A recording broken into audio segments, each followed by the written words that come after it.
Tonight, we will take a good look at how the 2016 presidential race is shaping up and what the listed presidential contenders can offer our people and the country in a post-Aquino presidency.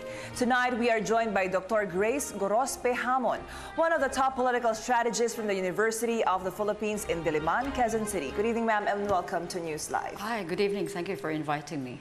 Ma'am, the latest issue on the disqualification against Senator Grace po on her presidential bid, what do you think is the effect of this in her candidacy? Whether we like it or not, the fact that many of the issues about disqualification and whether it is intended or not intended will affect the survey results, maybe in terms of their appreciation of Grace po. To what extent, we cannot say yet. The surveys will tell us that. But I think whether we like it or not, negatively, I think it will affect. Ma'am, now we currently have 5 strong names running for president. What do you think does this say about the Philippine democracy, our political system in general? In other countries, you only have 2 options, for example. Now we have 5, dividing the Filipino nation into 5 different options. That's right, yeah. It's good to compare us with other Western democracies, maybe, or other democracies. But we also have to appreciate and not necessarily negatively look at the way we are our own politics is shaping up. I think it's a good thing. At least the choices are many, but it is also telling of the level at which our democracy is in now. It hasn't yet reached maybe a point where we can say that political parties are at a place where we can say they are already developed. They are only developing. And we have a political culture where personalities matter. So there are lots of personalities who think they can do a better job. So no one can prevent them from, from running. Ma'am, every election, the Filipino people are wanting for change, for positive change, and each time we have a new president, that's what we have been yearning for. Same thing for this election. What do you think are the specific qualities that we are now looking for the next president? Okay, we have had experiences where we put a premium to intelligence, academic preparation. You had that in Marcos, you have that in many of the previous leaders. And from the perception of our people, it seems like they feel that is not enough. Okay, so academic preparation may be important, but it's not enough. Second one, I think, is charisma. No?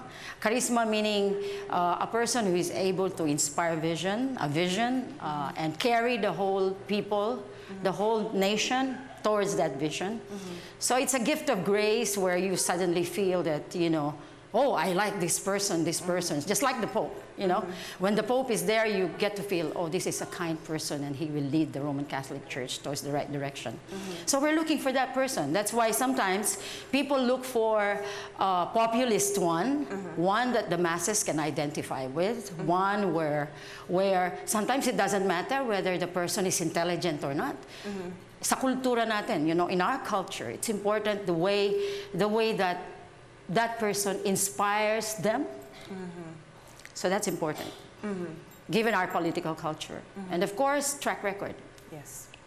If he has shown in the offices that he has held in government that he was able to deal with his own office mates, and even the public that he serves do have a very good opinion of him because he does his work effectively and efficiently, and that he's not corrupt. So character is also important. That is why when would-be candidate president for President Duterte was saying many things about, a lot of them are so, in my view, culturally insensitive. No? And besmirches his character as far as our people are concerned, because our Filipinos are very, very religious. And conservative, even conservative, up to this point, and they have a very sentimental attachment to the Pope. The Pope just came. So, did you see the reaction of our people? you know. Yes. So those things, they can learn from reactions, so they do not say anything politically incorrect if they want to be elected. Now let's go through our 5 presidentiables, the more popular ones at this point, one by one, and let's talk about their strengths and weaknesses. Having mentioned Mayor Rodrigo Duterte, what do you think is his strength and his weakness? His strength is that he comes across as somebody who can deliver, somebody who can do something. He has a track record in Davao. Of course, others dispute that, no, but there are lots of people who say that kamay na bakal. That's why even drug dealers, you know, and smugglers are scared of him. But also there's a downside to that, to what extent he carries that in terms of his governance. That's why you have criticisms in relation to his human rights record. He's also pushing for the federal system for the Philippines. Do you think that we are ready for such kind of transition?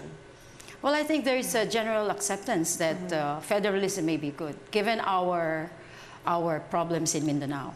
No? So it can be a solution, and it is good that he is raising it as an issue that makes his candidacy at least based on some issues that are definite and are valuable to PDP Laban, that is his party. So, but I think in terms of his human rights record, that might be something to consider for a lot of people. To what extent he carries the inability to abide by the rule of law as well, because if you don't obey, you know, you don't hold human rights sacred, that is so telling also to what extent you might carry your governance, you know. Another presidentiable who we can all agree that is one of the intellectual ones is Senator Miriam Defensor Santiago. What can you say about her? Definitely, she is brilliant. Otherwise, she wouldn't be considered for these high positions in the international court and all that. She, at one time, was very popular among the young people, and there are even people who say that she might have won that election when she really ran for office. But I think really her health is failing. And I am more concerned as a friend that she might not carry through the 6 years. And as a friend who wants her alive, because she's a national treasure, that she probably reconsiders. One of the earliest ones who declared his candidacy, Vice President Jejomar Binay, what do you think will be the impact of his pending cases and accusations against him? Oh, definitely. There are quarters who say na he may not win this election precisely because of all that they were able to level against him, all the cases. But still, we also know, we also know that having stayed that long and having also governed and produced some outcomes. We're not saying he's good governance, because there are aspects of it that I don't also agree with. But the fact is, there are lots of people who benefited from senior citizens, the poor. He may have enriched himself through them, but the fact is, you have education improving, you have healthcare improving in Makati. People are proud of it. I don't know how proud they are now, but he's still running well. I mean, in terms of the survey ratings, right? Now we go to Senator Grace po. Aside from the citizenship issue, people are saying that being a senator for only a few years is not enough credential to become president. What is your opinion about this? The way I look at her, she has the intelligence as well. She may be comparatively not with a track record that we could say for sure that she could do a good job. But the way she comes across is that she can do it. She can learn fast. And if she puts a lot of good people around her, maybe she can. But the disqualification issues may not just make the Supreme Court, vote in her favor. Given the scenario, for example, ma'am, that the disqualification case pushes through and she will be withdrawn from the presidential race, how do you think will the votes for Senator Grace Poe be divided among all other presidentiables? Of course, we would like to expect that those votes will go to Ma Rojas. But it will definitely divide the votes among different, or maybe even Duterte. Because as I said in an earlier program, it's amazing that when people learned that he was really going to run, you saw a survey say he's number one. Of course, that's being disputed, but that is very telling.